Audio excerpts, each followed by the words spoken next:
Halo teman-teman, kami dari kelompok 7. Aku Dinda Tasya Ramadanita dari Desain Interior. Dan ini adalah teman-temanku. Perkenalkan, nama saya Ailsa Sofa Al-Fadila, NRP 084003 dari Desain Interior. Perkenalkan, nama saya Nabila Manina, NRP 03319400000099. Saya Rafael Radityo Tomo dari Departemen Desain Interior. Halo, nama saya Akdia Rifananda Jardini, NRP 033029. Perkenalkan, nama saya Arya Fajar Kurniawan, NRP 033062, Teknik Geomatika. Nah, di sini kami akan menjelaskan tentang Pancasila dalam arus sejarah.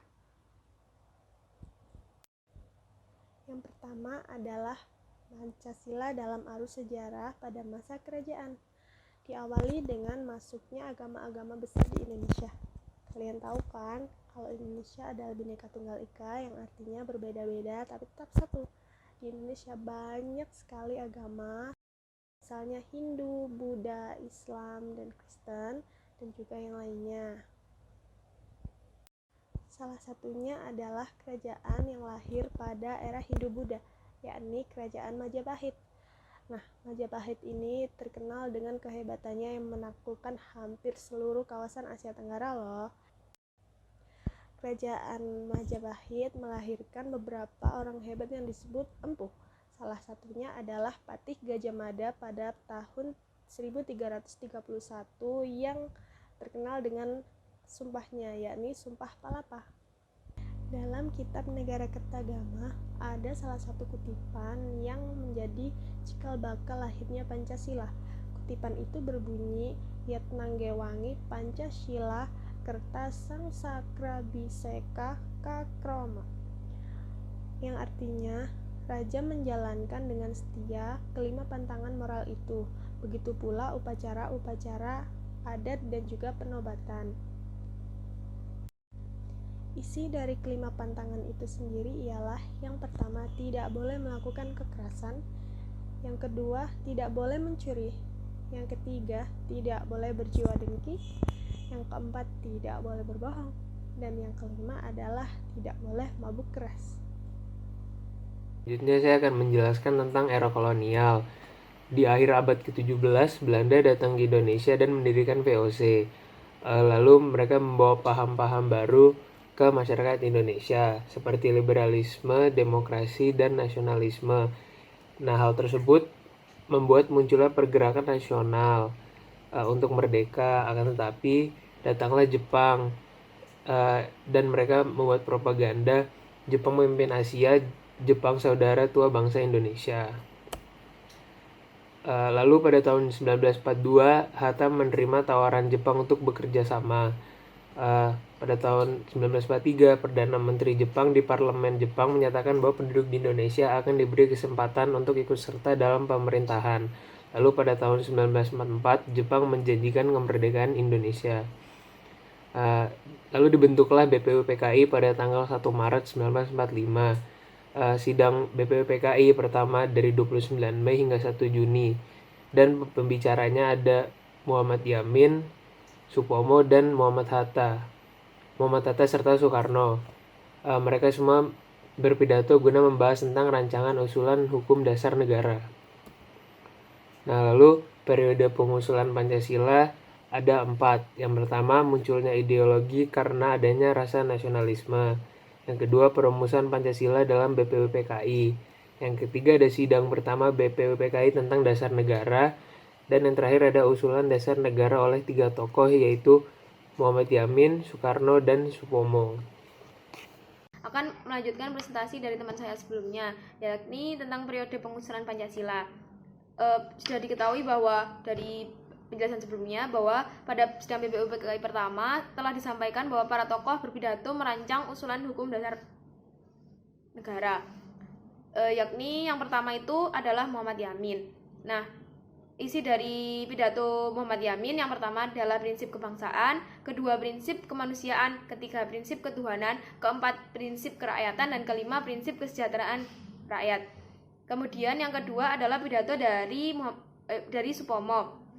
Isi pokok pikiran dari Supomo, yaitu yang pertama, struktur kerohanian dari bangsa Indonesia adalah bersifat dan bercita-cita persatuan hidup, persatuan kawula dan Gusti, yaitu persatuan antara dunia luar dan dunia batin, keseimbangan lahir dan juga batin. Kedua, negara bukan didasarkan pada paham individualistik atau sesuatu golongan.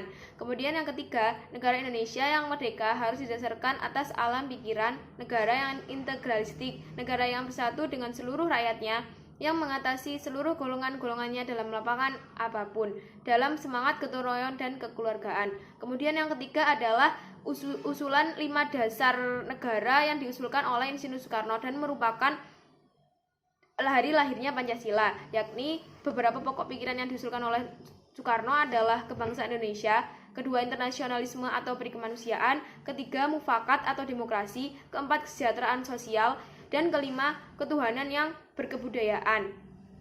Nah, selanjutnya adalah periode perumusan Pancasila.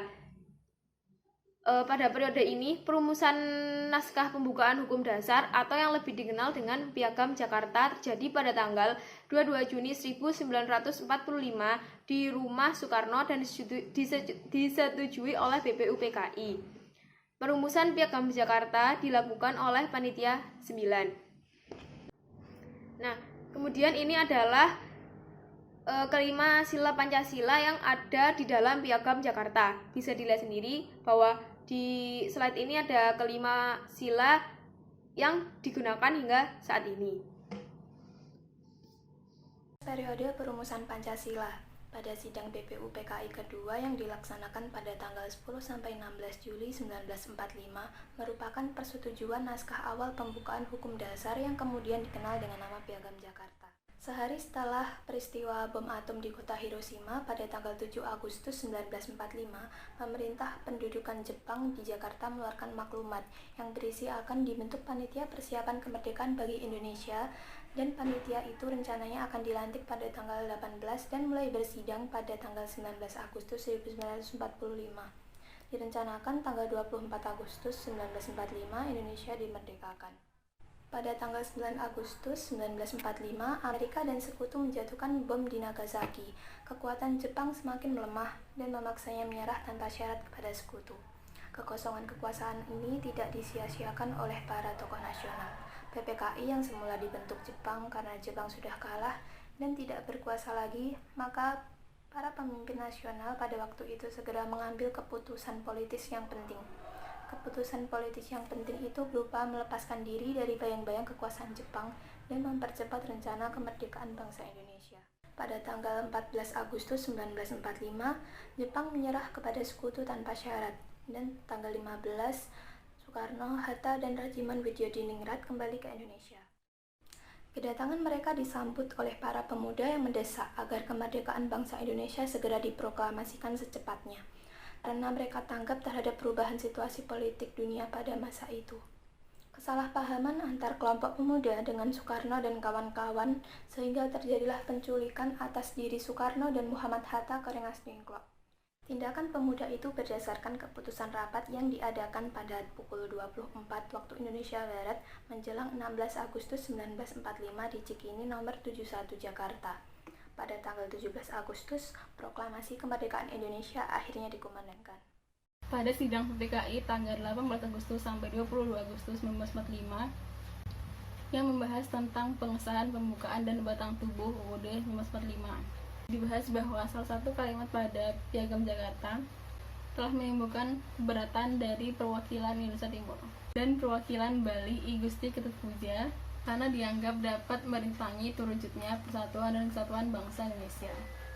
Setelah dilakukan perundingan, akhirnya kalimat ketuhanan dengan kewajiban menjalankan syahadat Islam bagi pemeluk-pemeluknya diganti menjadi kalimat ketuhanan yang Maha Esa.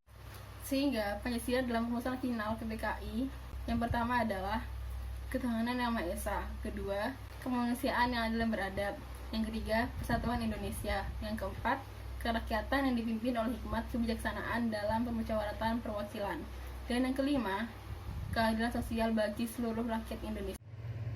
Di sini mulai latar belakang sikap beberapa pihak yang menolak Pancasila sebagai dasar negara dan alasan banyak pihak yang tetap ingin mempertahankan Pancasila sebagai dasar negara dalam sejarahnya. Di sini sudah kami diskusikan. Yang pertama, alasan banyak pihak yang tetap ingin mempertahankan Pancasila sebagai dasar negara Indonesia. 1. Pancasila telah dijadikan dasar dan pandangan hidup bangsa Indonesia dan tidak ada yang mengalihkan Pancasila sebagai dasar negara. Ditambah dengan Pancasila memiliki nilai dasar instrumental dan nilai praktis yang semuanya itu dijadikan sebagai pandangan hidup bangsa Indonesia. 2. Pancasila dibuat dari kebiasaan serta perilaku masyarakat itu sendiri, juga disebut ideologi terbuka. 3. Pancasila memuat nilai-nilai universal atau menyeluruh. 4. Pancasila memuat atau sesuai hak asasi manusia. 5. Pancasila menampung dan memberikan wadah aspirasi. 6. Pihak-pihak tersebut menganggap bahwa Pancasila sesuai dengan nilai yang ada di masyarakat dan sesuai dengan keinginan mereka, juga menganggap bahwa Pancasila sebagai alat pemersatu bangsa Indonesia dari Sabang sampai Merauke. Latar belakang sikap beberapa pihak yang menolak Pancasila sebagai dasar negara. Melatar belakangi beberapa pihak dalam masyarakat yang menolak Pancasila sebagai dasar negara disebabkan sistem hukum yang termuat dalam Pancasila bisa dibilang tidak sempurna.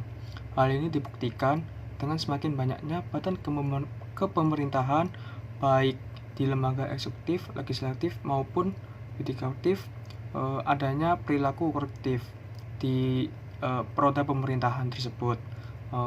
Itu menimbulkan bahwa kepercayaan generasi muda terhadap Pancasila sebagai Indonesia itu luntur, dan terlihat bahwa orang kaya semakin kaya dan orang miskin semakin miskin akibat sistem kapitalis yang diterapkan oleh Indonesia. Contohnya, beberapa pihak dalam masyarakat beranggapan mengubah bangsa Indonesia menjadi negara khilafah akan membawa kebaikan yang lebih karena menerapkan aturan yang termuat dalam Al-Quran secara keseluruhan, tidak hanya setengah-setengah seperti yang termuat dalam Pancasila. Kami yakin dan percaya bahwa masih begitu banyak akar persoalan yang akan dialami oleh generasi muda saat ini. Termasuk juga ada banyak solusi yang bisa ditaruhkan agar Pancasila digandrungi dan dijadikan pedoman hidup bangsa.